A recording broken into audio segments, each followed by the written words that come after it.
효율적으로 전진하라. 네, 안녕하세요. 효진국어의 장윤입니다. 오늘은 제1절 상고시대부터 시작을 하겠는데요. 오늘은 세 개를 좀 보려고 해요. 용서와 며느리 바위, 조신설아, 화한계 이렇게 세 작품을 주로 보도록 하겠습니다.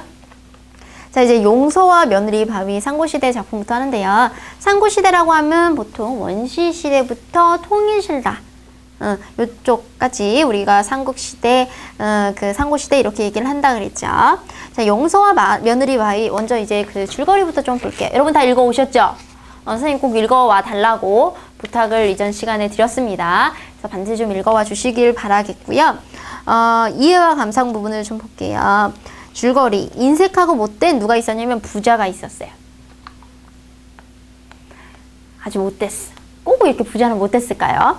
그런데 이 부자가 시주를 권하는 중에게가 이제 그 불교에 이제 그 쌀을 좀 받쳐 주십시오 라고 이제 부자니까 이제 중이 와서 얘기를 하는데 정말 못됐기도 하지. 이 중에 그 배는 이렇게 배낭 같은 거에다가 쌀 대신에 뭘 담았다는 거야? 똥을. 에나이 똥이나 먹어라 이렇게 했다는 거죠. 그래서 아우, 우리 시아버지지만 진짜 더럽게 못됐네 라고 생각한 누가? 며느리가 시아버지 대신에 이 스님 중에게 다른 걸 시주를 하자. 쌀을 시주합니다. 그러면서 우리 시아버지가 원래 좀 저러세요, 오지 마세요 이렇게 얘기를 하는 거죠.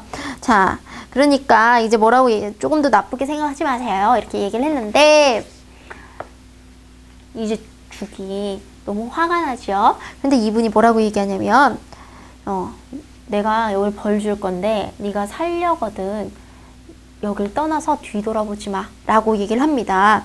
그래서 지금 이 여인이 지금 그 자기네 집이 벌을 받을 걸 알고 이제 그 급히 가서 자기 아들 데리고 자기 아들 업고 이렇게 나오는데 과당 하고 막 이렇게 그 뇌성병이 큰 청등 소리가 들리니까 자기도 모르게 헉 하고 뒤돌아봤다는 거죠. 그래서 이 사람이 뭐가 됐다. 여기는 당연히 이제 벌을 받아서 죽었겠죠. 여기가 이제 돌이 되었더라. 돈이 된 게 아니라 돌이 되었더라. 그래서 이제 그 곳이 옛날에는 이제 돌이 되었다, 화석이 되었다. 그래서 화석이 되어서 서 있다고 하는데 그게 바위래 이런 얘기로 나오죠. 결국에는 그곳이 이제 집터가 변해서 큰 연못이 되었다. 이게 이제 좀 그 장자못 전설인데 결국에는요. 금기를 어리고 이게 돌이 됐고 지금 이 사람들이 살았던 그곳이 이제 연못이 됐더라 라는 일종의 전설이죠. 장자못 전설. 그러면 자, 선생님이 아까 이전 시간에 전설은 뭐라고 얘기했냐면 전설은 지금 구체적인 증거물이 있어야 된다라고 얘기했어요. 그럼 여기 증거물이 어디 있습니까? 우리 이해와 감상 줄거리 부분 밑에서 두 번째 줄 불타산 아래, 불타산이란 그 곳에 며느리가 화석이 된 뭐가 있더라? 이렇게 바위가 있더라. 그쵸? 그래서 불타산이라는 곳에 어떤 그 바위가 나름대로 뭐다? 증거물이다 라는 거죠. 됐나요? 자, 그러면서 이 지금 보시면 중은 어떤 절대적인 질서, 그 질서의 존재로 볼 수 있죠. 그쵸? 그러면 얘는 부정적인 어떤 세속적인 욕망.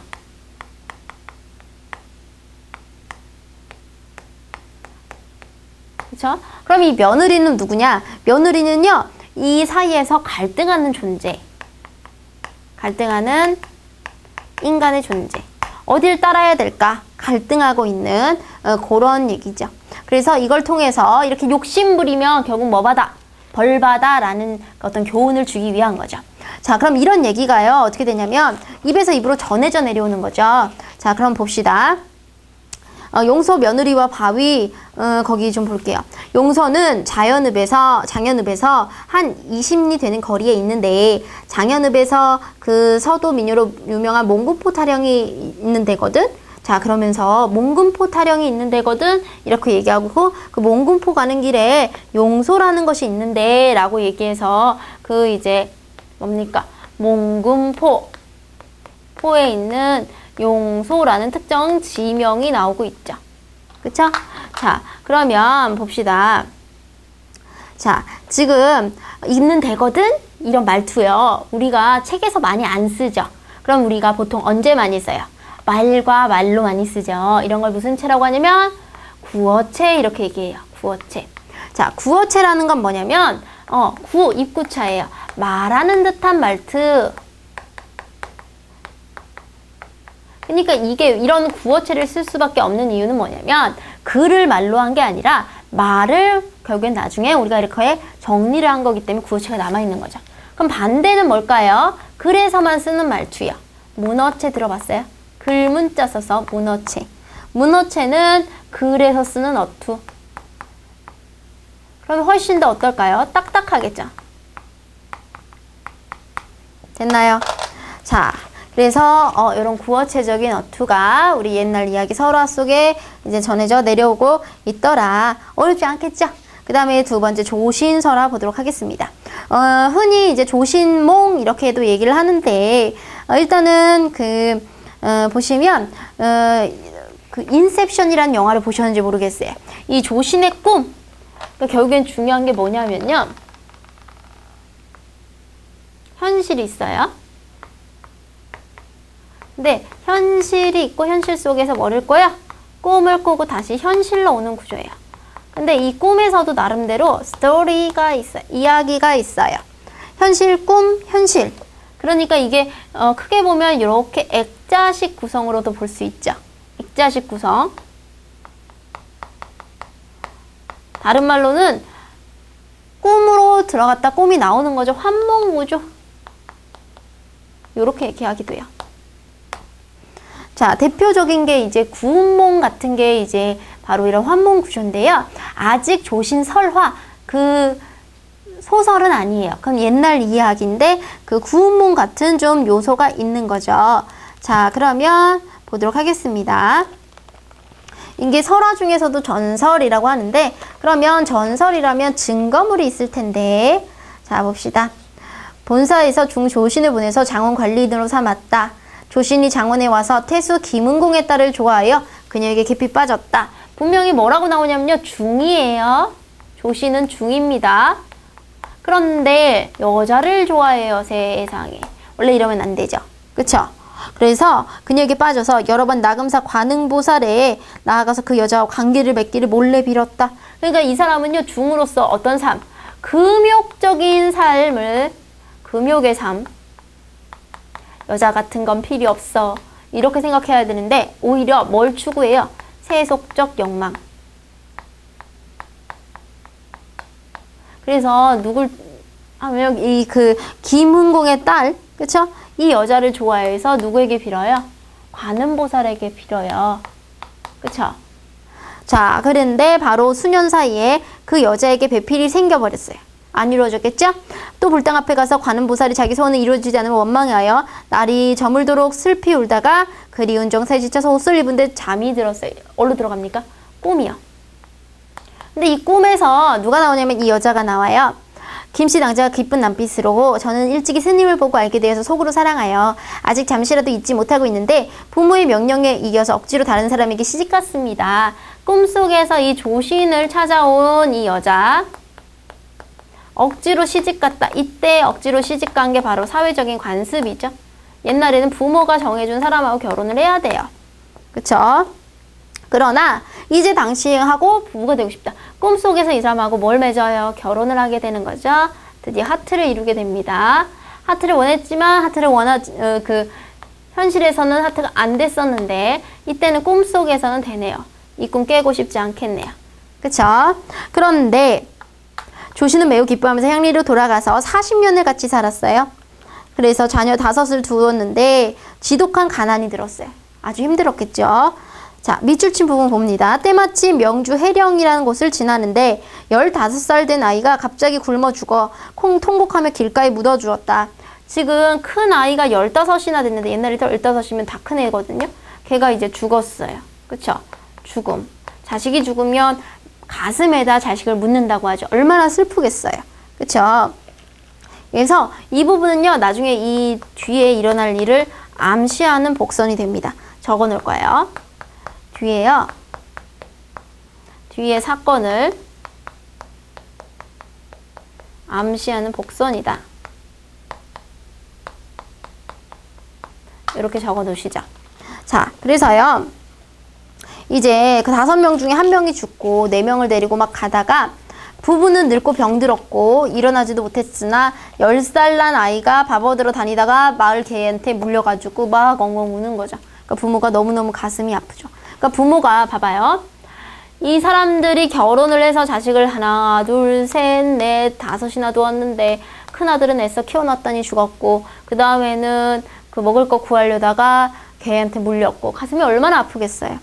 그러니까 부인이 눈물을 훔치면서 내가 처음 당신을 만났을 때 얼굴도 아름답고 나이도 젊었고 의복도 많고 깨끗했다. 그런데 이제 50년 전이 맺어서 매우 친밀해졌으나 그년에 와서 우리가 너무 굶주림과 추위가 심하다. 그래서 밑줄 그은 부분 볼게요. 혈색 좋던 얼굴과 어여쁜 웃음도 풀 위의 이슬처럼 사라져버렸고 지랑 같은 백력의 가약, 약속도 버들지게 바람에 날리듯 없어져 버렸다. 그러니까 우리가 지금 굳게 했던 맹세, 평생 함께 하자는 것도 사라져버렸다. 그 다음 밑줄 볼게요. 자, 당신과 내가 어찌 이 지경에 이르렀는지 무쇠와 함께 굶어주는 것보단 차라리 짝 잃은 난새가 거울을 향하여 짝을 부르는 것만 못할 것입니다. 지금 우리가 같이 굶어 죽는 것보다 뭐자? 헤어지는 게 낫겠다. 헤어집시다. 이렇게 얘기하는 거죠. 이거 굉장히 충격적이죠. 여자가 와서 나 사실 너 좋아했는데 우리 같이 살아볼까? 오케이 콜 해갖고 같이 살았는데 이제 너무 사는 게 힘드니까 뭐 하자? 헤어지자. 그러니까 이게 경제적인 게 굉장히 결혼에 큰 거죠. 자, 그런데 웃긴 건 이거예요. 그 다음 줄 밑줄 볼게요. 조신은 이 말을 듣고 크게 기뻐해요. 그러니까 이게 조신도 뭘 겪었다? 삶의 교통을 겪고 있었다. 고통을 겪은 거죠. 그러니까 아이를 각기 둘씩 맡아서 떠나려고 하니까 저는 고향으로 가겠습니다. 당신 남쪽으로 가십시오. 이렇게 해서 헤어지게 되는 거죠. 그러니까 너무너무 승려임에도 불구하고 이 여자를 원해서 관세음보살한테 빌 정도였는데 그게 안 되니까 꿈에서라도 이 여자를 만나고 싶어서 꿈에서 만났는데 무려 40년간 같이 살았는데 결론이 어때요? 어머, 아 이렇게 자식도 죽고 너무 가슴 아프고 힘드니까 우리 헤어집시다. 그래서 그 헤어짐을 좋게 생각하는 거죠. 그렇게 해서 막 길을 떠나려고 할 때 꿈에서 깹니다. 드디어 이제 어디로 왔습니까? 다시 현실. 현실로 왔더니 등잔불은 깜빡거리고 밤이 바야흐로 새려했다. 현실에서 뭐가 흘렀어요? 시간이 흘러간 걸 뜻하죠. 약간 그렇겠죠. 뭐 여기서는 거의 한 50년이 흘렀다 그러면 여기는 한 5시간 흐른 거죠. 자, 근데 놀라운 사실은 아침이 되니까 수염과 머리털은 모두 휘어지고 망연하여 전혀 세상에 뜻이 없어져 사는 것도 벌써 싫어졌고 한평생 괴로움을 겪은 것 같았다. 그러니까 꿈에서 사람이 일생을 다 살아본 거죠. 그만큼 이 조신이 꿈속에서 어떻다? 아주 힘들었죠. 꿈속에서 조신은 많은 고뇌를 하게 됐다. 그게 이 지금 머리가 하얗게 세워진 거에서 드러나는 거죠. 그러면서 이제 탐욕의 마음도 깨끗이 얼음이 놓듯 없어져 버렸고 이에 관음보살의 상을 대하기가 부끄러워서 잘못을 뉘우쳐 마지 않았다.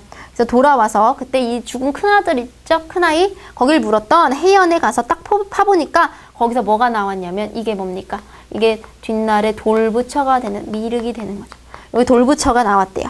그래서 이걸 물로 씻어서 절에 모시고 서울로 돌아가서 내가 장원으로서의 소임을 딱 그만두고 지금 자기 사제를 들여서 개인 재산을 들여서 여기다가 뭐를 세웠다? 정토사를 세웠다. 그래서 정토사의 사자가 절사자죠. 그래서 이렇게 절이 생겨나게 된 근원을 얘기한다라는 걸 우리 뭐라고 하냐면 사찰연기설화. 절의 명칭이 왜 그렇게 유래됐는지, 절이 왜 그렇게 생겨났는지를 얘기하는 거. 그쵸? 그래서 그 후 세상을 어디서 맞췄는지 알 수가 없다. 그래서 꿈에서 깬 조신이 깨달음을 얻게 되는 그런 얘기죠. 자, 그래서 주제는 뭡니까? 주제는 인생이 참 덧없다라는 거죠. 인생무상. 결국에는 그 굉장히 사랑하는 여인과의 결혼 해봤더니 어떻다? 아, 결국엔 고생이고 죽는 거밖에 없더라. 뭐 이런 결론이죠. 그래서 이제 뒷날에 이게 이제 구운몽이까지도 이어지는 구조라고 볼 수가 있겠습니다. 자, 이제는 화한계, 설총의 화한계를 좀 보도록 할게요. 자, 화는 꽃화자인데, 그쵸? 자, 그러면 뭔가 의인화되는 부분이 있을 것 같은데, 자, 의인화 기억나십니까? 자, 사람이 아닌 것을 사람처럼 표현하는 거예요. 그죠? 봅시다. 이것도 역시 설화와 우화. 제재는 꽃. 화왕께서 모란을 보통 화왕이라고 했죠. 처음 이 세상에 나왔을 때 향기로운 동산을 심고 푸른 위장으로 둘러싸 보호를 하였는데 이런 식으로 얘기하면서 화왕에 대해서 딱 얘기 나왔네요. 꽃 중에 꽃. 근데 문득 한 가인이 이때 가짜가 아름다울 가짜예요. 연예인 중에서 가인이란 이름을 쓰는 사람이 많은데요. 아름다울 가짜예요. 아주 예쁜 여자가 선생님 머리핀이에요. 나왔어요. 붉은 얼굴, 옷 같은 이 신선하고 탐스러운 감색 나들이 옷, 그리고 아장거리는 그 춤추는 사람처럼, 무희가 춤추는 사람이죠? 사람처럼 얌전하게 화왕한테 아뢰었어. 이 몸은 백설의 모래사장을 밟고 거울같이 맑은 바다를 바라보며 자라났습니다. 약간 아예 한과 교태를 떨어서 읽어줘야 돼요. 봄비가 내릴 때는 목욕하여 몸에 먼지를 씻었고 상쾌하고 맑은 바람 속에서 유유자적하면서 지냈습니다. 제 이름은 누구예요? 제 이름은 장미예요. 장미꽃이네. 장미가 이렇게 얘기해요. 임금님의 높으신 덕을 듣고 꽃다운 침수의 그윽한 향기를 더하여 모시고자 찾아왔습니다. 이 몸을 받아주실 수 있을런지요? 라고 얘기하면서 이 장미가 이 화왕을 유혹하고 있죠.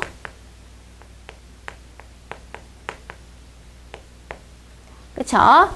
자, 마치 굉장히 여자처럼 얘기가 나오고 있는데, 요 사람이, 지금 보면, 이제 어때요? 왕의 막 아름다움에 취해가지고 왕이 판단하기가 어떨 것 같아요?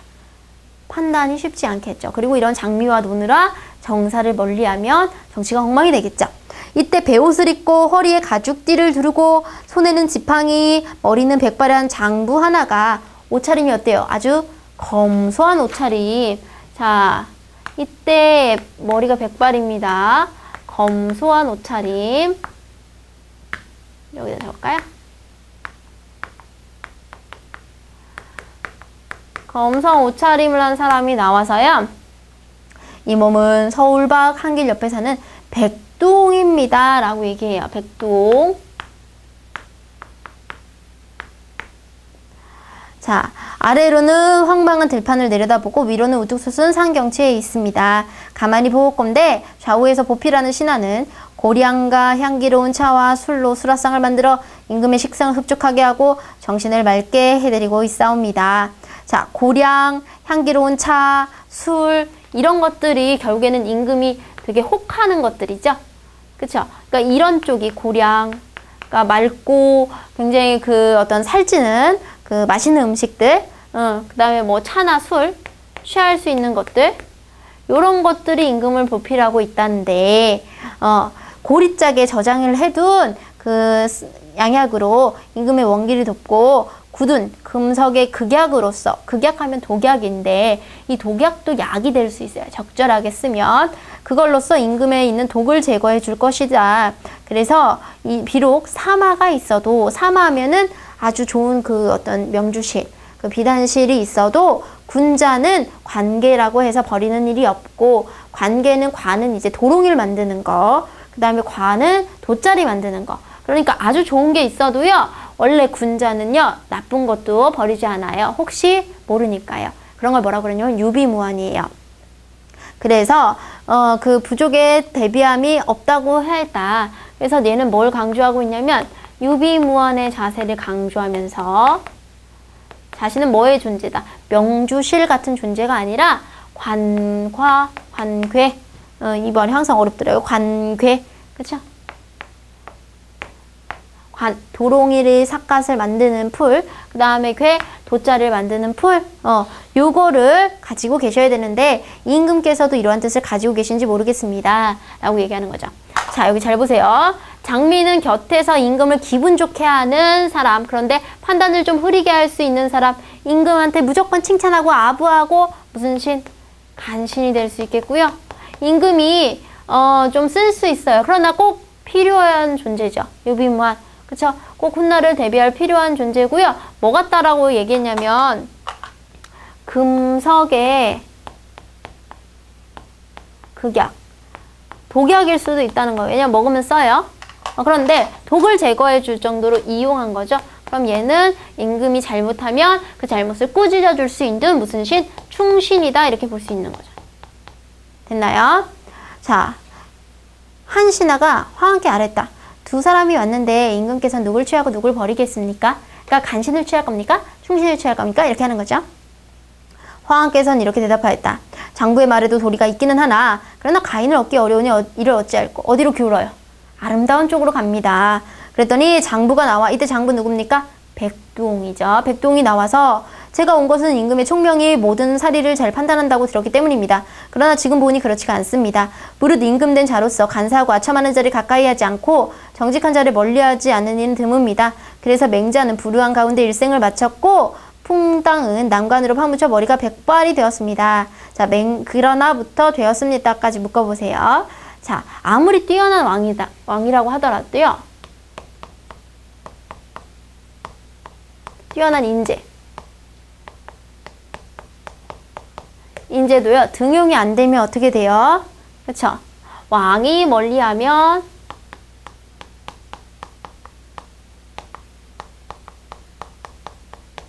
쓰이지 못하는 거.